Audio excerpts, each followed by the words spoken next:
market is up today. Did I miss it? The market went down today. Should I sell and take a small loss to avoid a bigger loss? Too late. I'll never get this opportunity again. If you have ever thought any of this before, you have experienced FOMO. And today, I'll tell you why controlling FOMO is critical and how it will destroy your portfolio if you don't. And I'm gonna lay it out for you right now.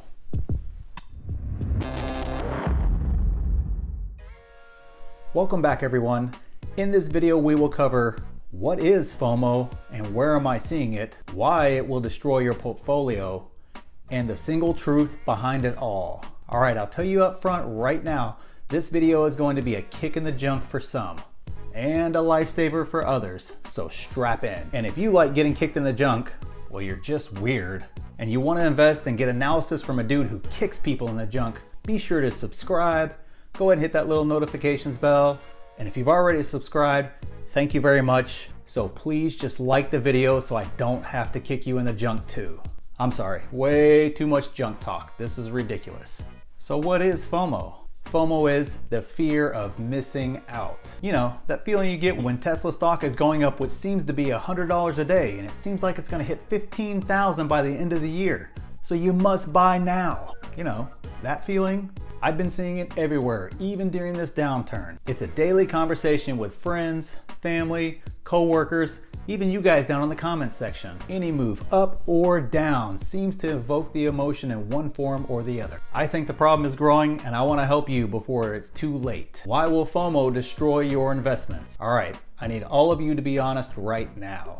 How many of you guys have had that FOMO feeling when the price of Tesla stock skyrockets up? Kind of like it did right after the delivery numbers came out and it went up 75 bucks in after hours trading. Did you feel like you missed out and needed to jump in the next day? Or how many of you have had this FOMO induced feeling? If you recently bought Tesla stock, let's say at $500, $525, whatever the case is, now you feel you need to sell because the price is down below where you bought at and suddenly the ceiling is falling and you screwed up and you just need to sell. And your strategy moves to something like, I will take some losses now and then buy again at the bottom. That is FOMO and it's dangerous and it will destroy your investments. Let's analyze that last example a little deeper. The first thing I see, you don't have a plan.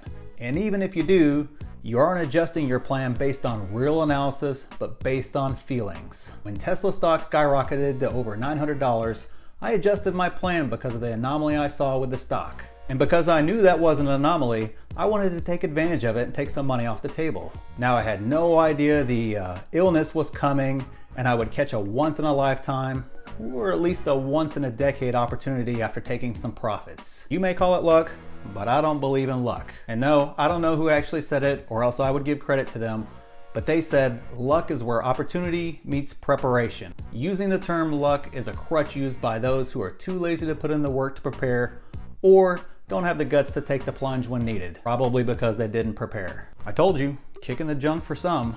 Now that the market is down because of a once in a 100-year event, I created and implemented a new strategy to buy. I'll link the video where I lay out that exact strategy, but don't click on it right now, it ruins the algorithm. I'll hook you up at the end. And if you're getting any value out of this video, but FOMO is keeping you from subscribing or liking the video, go ahead and do it now. Take action. See?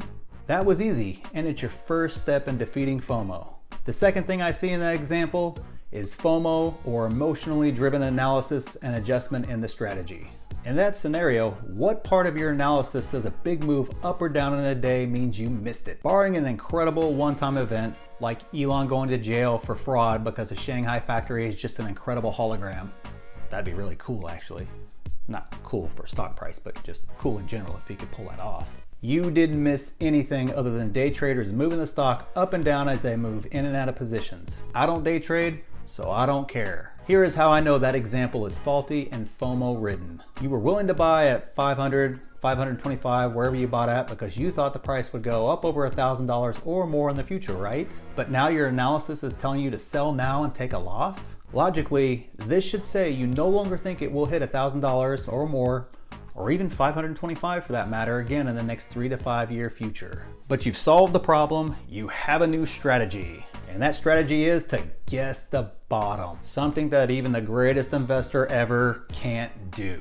What are you doing? I've heard and seen this more times than I can count in the past month. Let me play this scenario out for you. Since you can't guess the bottom, you will be wrong wherever you buy. The price will dip further, and then because of FOMO, you will repeat the cycle of sell at another loss. You know, so you can wait for that new bottom to appear that you cannot guess to buy again.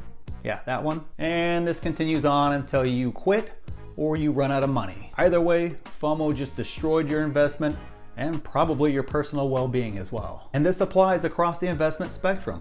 I've seen it in real estate too. Let me give you a quick real-life example. I was mentoring a friend recently who was new to real estate. He was worried that he missed out on the run-up in prices, and FOMO was killing him. I'm being serious here. I mean, I'm talking frantic text messages at 1 a.m. about a property he hasn't bought, and I've already told him it was a terrible, stupid buy. And yes, I ignored the text. Just because you have FOMO doesn't mean I want to catch it.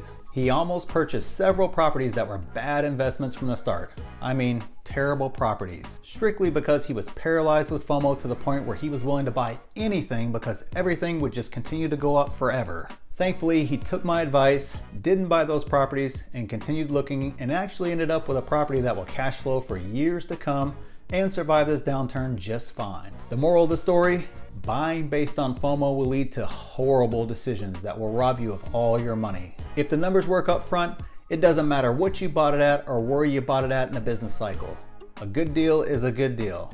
You can have a great career hitting singles, and there are lots of Hall of Famers who didn't hit home runs. But there is one truth that will always be true for investors like, you and me. The single truth behind it all. Here is the simple truth, and it's hard to swallow. No one knows if or when a stock will move up or down. No one. By the time a stock makes a major move up or down, you've already missed it. But only the FOMO-stricken care. It's why I harp so much on what is your 3 to 5 year projection for the stock price. Where do you think it's going long term? If you think it's going to $1,500 in 3 years, who cares if you bought it at $300, $500, or $900? If you think it's only going to $500, then obviously you want to buy well below that and then sell it when it gets around that price. The only way you don't make money long term is if you let FOMO prevent you from buying in the first place, or FOMO makes you sell it way too early. That's it. It's really that simple in the end. So what should you do next? The next thing you need to do is click this video right here to get more details on my strategy. But wait, click on the logo below the video to subscribe so you don't have FOMO anymore. And if you want to let me know you enjoyed the content, make sure you like the video as well. Thanks.